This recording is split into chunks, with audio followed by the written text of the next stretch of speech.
Olá, galera, seja bem-vindo a mais um NutriCast. Meu nome é Samara. E eu sou a Nathalie. Antes de começar o nosso NutriCast de hoje, a gente gostaria de convidar vocês a seguir o nosso Instagram, nutricast.uninasal. Lá a gente posta algumas dicas, e um material bem especial para vocês, além dos links dos nossos podcasts já gravados. Hoje, a gente tem um convidado bem especial, o Ítalo Ramos, que ele é graduado e bacharelado de nutrição pela Uninasal, aqui da casa. E ele é graduando em nutrição esportiva funcional pela VP, possui experiência com atendimento nutricional e consultório domiciliar, com especialidade em obesos e praticantes de musculação. Então, o tema que o Ítalo vai abordar pra gente hoje é sobre hipertrofia. Então, Ítalo, seja bem-vindo, ao nosso NutriCast. Obrigado. Eu sou o Ítalo, como as meninas já apresentaram, e a gente vai conversar um pouquinho hoje sobre nutrição e hipertrofia muscular. Então, para começar, o que seria hipertrofia? A hipertrofia é quando a gente tem um aumento da secção transversa do músculo,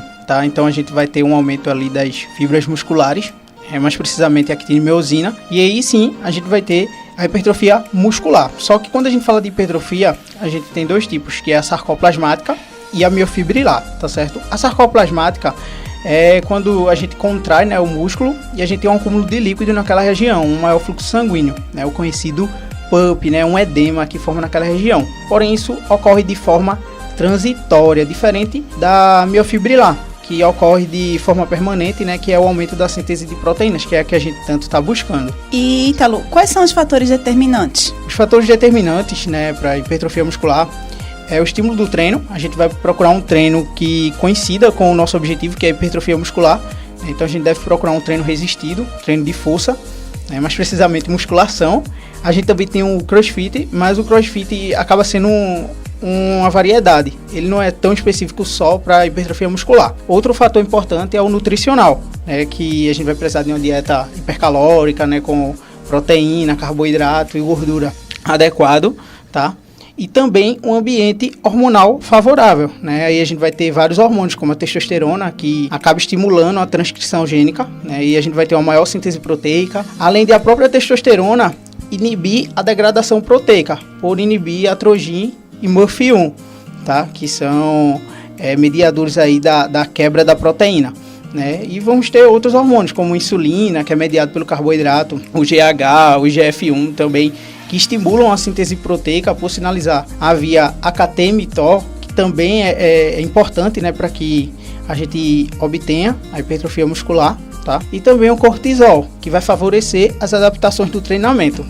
E não esquecendo, que às vezes acaba ficando de lado, temos o fator genético, que vai ter todas as informações ali do nosso corpo, a cor dos olhos, cor do cabelo, se a gente vai ter facilidade ou não de ganhar massa muscular. E pra gente estar com isso aí tudo equilibrado, a gente precisa da tríade, eu sempre falo isso, que é o treino, a dieta e o descanso. Então, Ítalo, por isso que algumas pessoas nessa questão dos genes conseguem aquele tipo de hipertrofia mais rápido e outras demoram mais um pouco, Exatamente, da forma que você falou, Tu vai ter pessoas ali que vão ter uma facilidade maior de ganhar massa muscular e outras não, infelizmente. Então, como é que essa hipertrofia ela acontece? Para a hipertrofia muscular acontecer, primeiro a gente vai ter que ter o estímulo do treinamento, tá? Então a gente vai treinar, vai ter a contração ali das miofibrilas, que é a actina e miosina, e o rompimento das fibras. Então a gente vai ter um estresse naquela região, tá? A gente vai ter um catabolismo, uma quebra naquela região de fibra. A gente vai começar a ter adaptações de treinamento, como por exemplo o aumento do cortisol, Esse aumento do cortisol vai acabar estimulando o sistema imune, E aí para aquela região.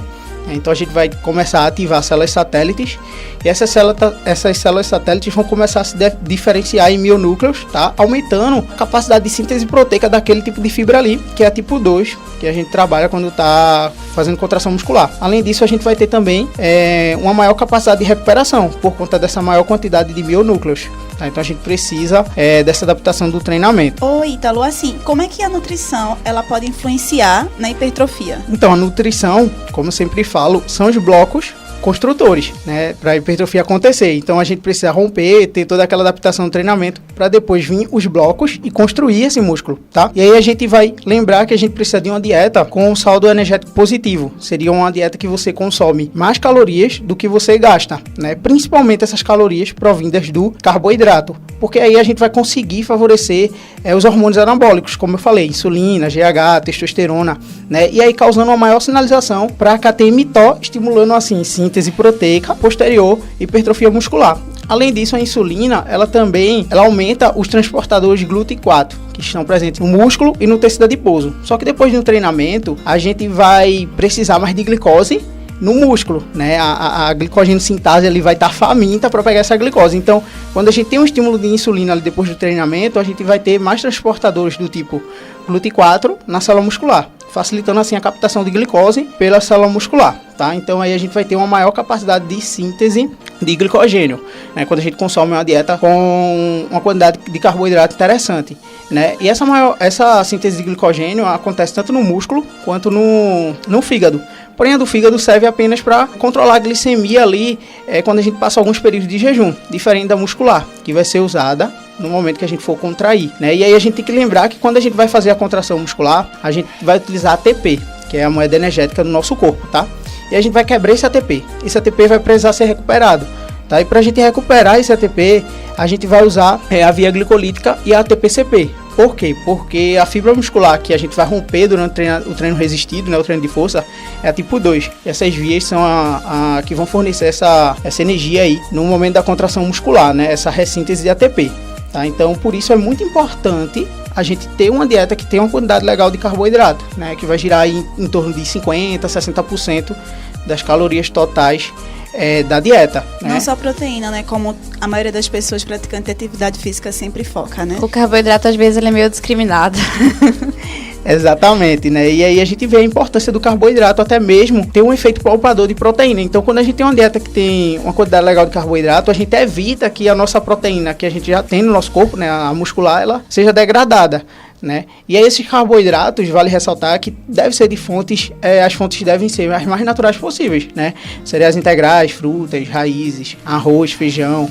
Não adianta querer tomar aquele litrinho de refrigerante e a pizza, né? Exatamente, porque quando a gente ingere esse tipo de carboidrato, né, esses carboidratos refinados, a gente acaba tendo uma resistência à insulina, né? A gente, com essa resistência à insulina, pode favorecer o acúmulo de gordura, né, e vários tipos de patologia associado à síndrome metabólica. Quando a gente tem um acúmulo de gordura por conta dessa resistência à insulina, a gente dificulta o ganho de massa muscular. Então aí tu pode dar só um exemplozinho assim de tipos de carboidratos que seriam legais pra gente consumir? Como eu havia falado, a gente tem as frutas, tem as raízes como a batata, o inhame, o cará, o arroz com feijão, né, que é muito bom aí, que está no nosso meio. Temos o leite também, que vai ter proteína, mas também tem carboidrato, né? Alguns têm gordura também. Então essas fontes são bem interessantes. E lembrando que o carboidrato é fonte de fibra, né? É bastante interessante aí para a saúde intestinal. Então, para a gente absorver tudo isso, a gente precisa ter uma boa saúde intestinal. E para isso a gente precisa comer carboidrato que contenham fibra na sua composição. E sobre a proteína? A gente falou um pouquinho sobre o carboidrato, mas fala um pouquinho sobre a proteína.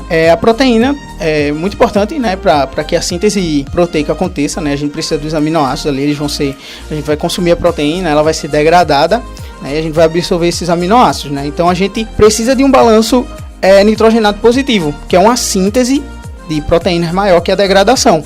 Porém, a gente não deve ficar muito engessado na questão de proteína é músculo, tá? Porque a proteína vai ter diversas funções, né? Vai ter uma função imunológica, função estrutural, como a gente acabou de falar, uma função de transporte, de enzima. Vai ser importante ali para a produção hormonal. Então, assim, a gente tem proteína em toda a parte do nosso corpo, cabelo, unha, pele, vaso sanguíneo. Então, a gente não deve ficar muito preso. Eu vou consumir proteína, eu vou ter massa muscular. Por quê? Porque quem vai dizer se aquela proteína que você consumiu, né, se aqueles aminoácidos vão virar uma quitinomiosina, que é o que a gente quer, ou uma albumina, que é uma proteína de transporte, ou mesmo servir como âncora para aqueles glúteos que eu falei lá do carboidrato, quem vai dizer isso são os nossos genes, tá? Então eu sempre falo, nada é garantido na bioquímica, tá certo? Então assim, não quer dizer que você vai consumir proteína e aquilo vai virar músculo. Tudo vai depender do estado nutricional que você se encontra, se você treinou, se você não treinou. E as recomendações de proteína giram em torno de 1,4 a 2,2. Aí vai ter pessoa que vai dizer, então eu vou consumir muita proteína, que vai facilitar o ganho de massa muscular. E na verdade não é isso. Quando a gente consome mais proteína do que o nosso corpo consegue utilizar, esse excesso vai ser oxidado, tá? Ele vai ser usado como fonte de energia ou excretado no ciclo da ureia, né? A gente encontra proteína nas carnes, né? No peixe, nos ovos, no leite, também nas leguminosas, que acabam sendo mal vistas, né? A pessoa, não absorve tão bem. Não absorve tão bem, mas tem. Tá? Então a gente tem que contabilizar também essas proteínas que estão presentes em outros tipos de alimento, como as leguminosas, né? Os vegetais também têm uma quantidade legal de proteína. Oi, Ítalo, e também sobre a questão, né, que é tão mal vista pelas pessoas, a gordura. A gordura, ela é interessante também para hipertrofia? A gordura acaba sendo realmente mal vista, né? O pessoal associa a gordura à gordura corporal. E na verdade a gordura também tem sua importância, né? Ela vai ser um constituinte ali da membrana, né? Vai regular a fluidez da membrana celular, além de favorecer a absorção das vitaminas lipossolúveis, né? Que é A, D e K, né? Ela vai também servir como fonte energética, produção de hormônios sexuais, como a testosterona, que a gente precisa, né? Para hipertrofia muscular. Outros hormônios também, como adenocorticais, que temos o cortisol, que favorece a adaptação do treinamento ali. Então, assim, é muito importante que a gente tenha um consumo de gordura adequado. Porém, essa gordura deve provir de boas fontes, né? Como o abacate, o ômega 3, a castanha, né? Temos a parte de amendoim, o coco natural também, né? Então, assim, ela vai acabar ajudando sim na hipertrofia muscular, porque ela tem um poder antioxidante legal, por conta dessas vitaminas presentes na gordura, ela vai acelerar essa recuperação muscular, tá? Além de favorecer uma boa saúde cardiovascular, e todo mundo quer ter uma boa saúde do coração, não é? Vale lembrar que são as gorduras boas, né, gente? Nada de comer aquela batatinha frita e achar que tá arrasando pra hipertrofia. Exatamente, porque esse consumo exagerado de gordura saturada, né, está associado a diversos tipos de patologias, que não é o que a gente tá buscando. A gente tá buscando saúde, acima de tudo, hipertrofia. Então, uma coisa que às vezes é deixada de lado é a questão dos micronutrientes na hipertrofia, né? Que tu pode falar pra gente sobre isso? Exatamente, às vezes acabam sendo negligenciados.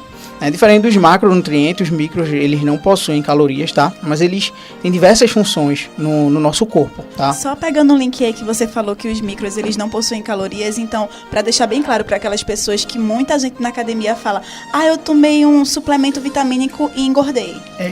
Isso aí não tem como, né? Já que os micros não possuem calorias, tá? É como se fosse água, só que não é água, tem outras funções que não a da água, tá? Então, assim, eles vão ter várias funções regulatórias no nosso corpo, como eu falei, né?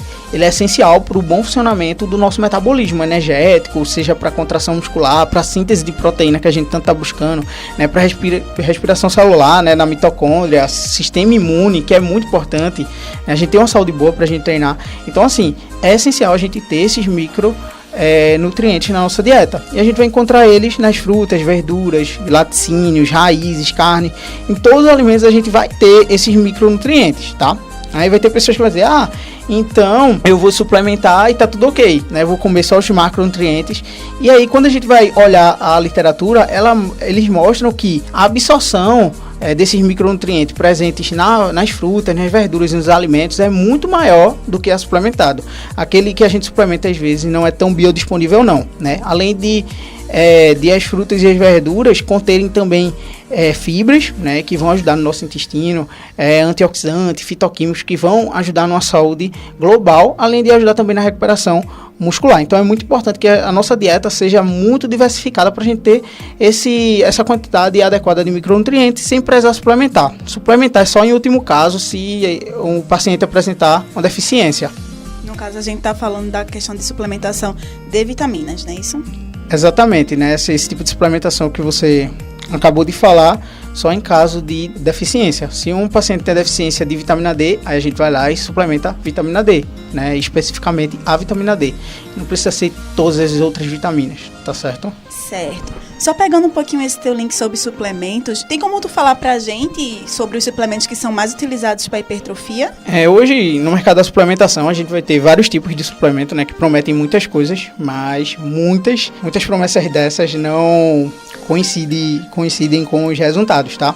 Mas aí tem alguns suplementos sim que são válidos, né? Um deles é o Whey Protein, né, que nada mais é do que o soro do leite, né? Quando a gente está na fabricação ali do queijo, né? A gente separa as duas frações do leite, caseína e soro do leite, e com esse soro do leite a gente faz whey protein. E aí vamos encontrar hoje no mercado da suplementação 3 tipos de whey. O concentrado, que tem de 70% a 80% mais ou menos de proteína na dose, e o restante de carboidrato e gordura. Só que essa quantidade de carboidrato no whey é ínfima, tá? Não vai atrapalhar no teu plano alimentar, não. Porém, para uma pessoa intolerante, poderia trazer desconforto. E aí, diferente do concentrado, o isolado vai ter uma quantidade bem menor de carboidrato e uma quantidade mais elevada de proteína. Então, para uma pessoa intolerante, seria interessante o isolado e não o concentrado. E o outro é o hidrolisado, que é a proteína já pré-digerida, né, na forma ali de tripeptídeos. Essa proteína hidrolisada seria interessante para pessoas, por exemplo, alérgicas, que teriam desconforto tanto com o concentrado quanto com o isolado, certo? Já que ela é pré-digerida, ela vai ser absorvida mais rápida que os outros 2 tipos de whey. Só que quando a gente vai olhar também na literatura, não tem diferença na velocidade de absorção de um whey ou de um frango que vai interferir na síntese proteica, né? Por exemplo, o whey absorve mais rápido, então eu vou ter mais síntese proteica, vou ter mais hipertrofia muscular. Não, né? Quando a gente vai comparar isso, não tem problema você consumir um peito de frango ou um whey protein, tá? E aí a pessoa vai perguntar, sim, mas qual a finalidade do whey? Né? A finalidade do whey é que nem qualquer outra proteína, né? Ele tem a mesma função, é uma proteína, então ele vai ter função estrutural, imunológica, de transporte. O que vai ditar isso é os nossos genes, tá? Outro suplemento também interessante é a creatina, né? Super bem falada, né? Com certeza, né? É um dos melhores recursos ergogênicos, tá? O nosso corpo já produz a creatina e também a gente consegue através da alimentação. Essa creatina que a gente tem no nosso corpo tá a maior parte concentrada lá no músculo, tá? Cerca de 95%. E aí, quando a gente suplementa a creatina, a gente aumenta esse conteúdo no músculo, tá? E o que é que vai acontecer? Se a gente tem uma maior quantidade de creatina, ela tá na forma, no músculo esquelético, na forma de creatina fosfato, tá? E aí, quando a gente contrai, como eu falei lá atrás, a gente vai usar 2 vias para recuperar esse ATP na contração muscular, que é a ATP-CP e a via glicolítica, tá? Essa ATP-CP é creatina fosfato, é uma creatina ligada a um grupo fosfato. Quando a gente quebra o ATP, a gente vai ter ADP. Para esse ADP ser recuperado, essa creatina fosfato vai doar um fosfato para esse ADP e esse ADP vai recuperar ATP. Então, pensando dessa forma, fica fácil entender a creatina. Ela vai ajudar na recuperação ali da energia, então você vai contrair muito mais vezes. Além disso, a creatina ela é osmótica, então ela vai levar água para dentro da célula muscular. Isso é o que ocasiona, no caso, a questão que as pessoas falam do inchaço, que se sente inchado com a creatina? Retenção de líquidos. Exatamente, ela causa retenção de líquido, porém, como eu disse, essa retenção é dentro da célula muscular. Então, se a tua célula a tua célula muscular vai ficar mais cheia, ela vai ficar mais bonita, mais densa. Então, aparentemente, tu vai parecer mais forte e não mais retido. Quando a gente fala dessa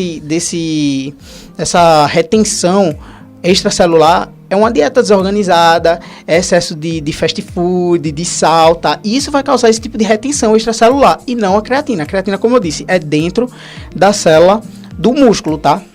E assim, vale ressaltar que muitas pessoas têm medo da creatina por conta dos problemas renais, tá? Então, assim, a creatina é um suplemento seguro. Se você tiver predisposição para ter problema renal, você vai ter ou não tomando creatina, tá? Então, a creatina não vai te causar nenhum problema renal, desde que tomada adequadamente, tá? Na dose certa. Então, Ítalo, sobre essa questão que você falou da dosagem da creatina é super interessante, porque existem pessoas que querem fazer saturação sozinhos, sem nem saber como é que se faz a utilização, então a gente sempre tem que indicar o acompanhamento nutricional, não é verdade? Exatamente. Pessoas que compram, por exemplo, a creatina e já querem fazer saturação, a gente tem que analisar isso aí. Por que ela quer fazer saturação? Né? Por que ela quer um efeito tão rápido da creatina? Né? Então, a gente já percebe nesse tipo de pessoa o imediatismo. Né? Porque quando você vai analisar cuidadosamente, você percebe que ela pegou essa informação do YouTube ou de uma pessoa que não é formada, né? Que não é um profissional da área. Então, quando for usar qualquer tipo de suplemento, o recomendado é que você procure sempre um profissional da área, um nutricionista, nem que seja para lhe instruir, certo? E outro suplemento também que é muito usado é o BCAA, né? E a cafeína também é muito utilizado. Fala um pouquinho pra gente sobre eles. A cafeína é um bom suplemento também, ele é um neuroestimulante, tá? Então ela vai te estimular a você fazer aquilo que você está fazendo, né? Além de competir também com os receptores de adenosina. Essa adenosina, por sua vez, ela causa um efeito de sonolência na gente, né? Ela diminui a atividade ali da célula nervosa. E quando a cafeína, que tem um efeito totalmente contrário, compete com ela, a gente vai ter um efeito totalmente inverso disso, tá? A gente vai ter mais estímulo para fazer algo. Tá? Além disso, ela também aumenta os níveis de epinefrina, né, a adrenalina. Então a gente vai ficar naquele sistema de luta ou fuga, né? A gente vai ficar com aquela dilatação de pupila, né? Feito, muitas pessoas gostam de dizer, sangue no olho, para treinar. Isso é interessante, tá? E aí com isso a gente vai ter uma diminuição da percepção de esforço. O que seria isso? É você fazer mais, né, sem perceber. Você vai treinar mais sem perceber. É basicamente isso. Então, se você vai treinar mais sem perceber, você vai ter mais contração, mais rompimento de fibra, depois entra a nutrição, blocos construtores, hipertrofia muscular. A ideia da cafeína é só não ser utilizada diariamente, né? Né? O interessante é a gente não acostumar o nosso corpo a sempre estar utilizando ali um estimulante, certo? É bom a gente sempre estar fazendo essa revezação, né? Dia sim, dia não, ou a gente tem que se perguntar por quê a gente está tomando cafeína, né? Tudo uma questão de equilíbrio, né? Exatamente. E vale ressaltar que a gente tem que ter um cuidado para pessoas com hipertensão, né, com doenças cardiovasculares, com uma anemia, úlceras, porque pode estimular, pode agravar esse tipo de patologia, tá? Se a gente fizer uso de cafeína. E sobre a questão do BCAA, né? Porque é uma coisa de mercado que promete muitas coisas. Diz aí pra gente se o BCAA será que é isso tudo mesmo que eles falam? 100% como eles falam. Então, o BCAA nada mais é que aminoácido de cadeia ramificada, tá? Valina, leucina e isoleucina. E esses tipos de aminoácidos são oxidados no músculo esquelético, diferente dos outros tipos de aminoácidos que são oxidados no fígado. E também essa leucina, ela acaba estimulando bastante a via mTOR, que é aquela que eu falei que estimula a síntese proteica. Então ele é vendido muito em cima disso, né? Vai evitar catabolismo, vai estimular a síntese proteica por conta da mTOR. Porém, a gente tem que lembrar que para a gente ter síntese proteica, a gente precisa dos 9 aminoácidos essenciais, né? De todos. Então, assim, se você suplementa com BCAA, né, você estimula a síntese proteica e você não tem aminoácidos para fazer essa síntese proteica, teu corpo vai tirar de onde? De você mesmo.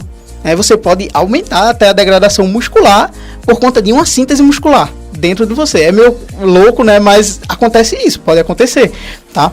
Então, assim, a gente não precisa se preocupar muito com a suplementação do BCAA, porque ele já está presente na maior parte dos alimentos, né? No frango, por exemplo, em 100 gramas a gente vai ter 3 gramas de BCAA, né? No ovo a gente tem 1 grama de BCAA, o whey também tem de 4 a 5 gramas de BCAA na dose.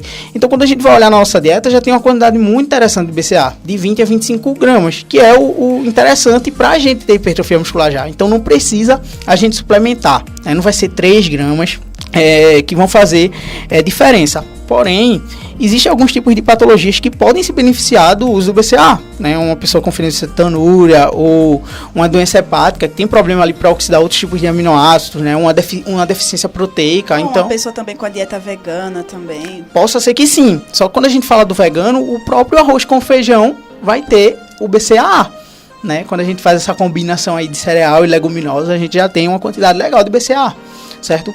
Então, assim, só para fechar, eu queria ressaltar que a gente tem que dar o real valor que a alimentação tem, tá? Ela merece um valor maior da gente, né? Nenhum pó, nenhuma cápsula vai ser superior à alimentação, tá certo? Acabamos dando muita importância ao que não importa tanto, né? O suplemento ali vai ser uma cerejinha de um bolo, né? A cerejinha no final do bolo. Mas do que adianta, né? A cereja do bolo sem o bolo, né? Então, e como já diz o nome de suplemento, é para suplementar, né? Exatamente, é um complemento, é só o toque final. E se for preciso, né, quando a gente vai ver, basicamente tudo a gente encontra na alimentação.